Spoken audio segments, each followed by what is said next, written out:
দর্শক, সেই সুদূর বরিশাল থেকে সাইকেল চালিয়ে এসেছেন একজন বিএনপির সমর্থক। দেখতেই পাচ্ছেন আমার পাশে রয়েছেন তিনি সাইকেল চালিয়ে গতকাল রাতে একটা 4 ঘন্টা জার্নি করে, যতটুকু আমি শুনেছি 4 ঘন্টা সাইকেল চালিয়ে তিনি কিন্তু এই বিমানবন্দরে এসেছেন বিএনপির ভারপ্রাপ্ত চেয়ারম্যান জনাব তারেক রহমানকে এক নজর দেখার জন্য। চলুন তার সাথে একটু কথা বলবো আমরা। আসসালামু আলাইকুম।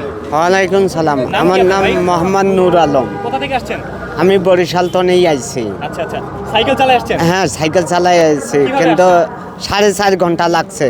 আচ্ছা সেই জায়গাটার নাম, যেখানে আমি আসছিলাম সেখানে জায়গাটার নাম হলো বোরঘাটা। আচ্ছা বোরঘাটার তনে আমি 4.5 ঘন্টায় চলে আসছি।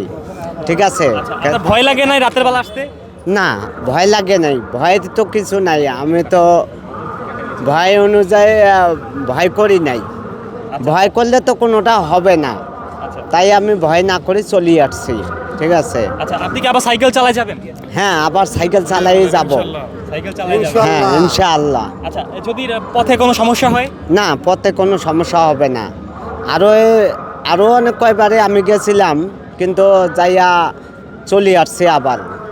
আবার যখন এরকম দেখলাম যে তিনি আসছেন, তারেক জিয়া রহমান তিনি আসছেন, এই কারণে আমি তাকে দেখার জন্য, এক নজর দেখার জন্য আমি এই জায়গায় উপস্থিত হয়েছে আসি। খুব ভালো লাগছে, আমার তো খুব খুশি লাগছে।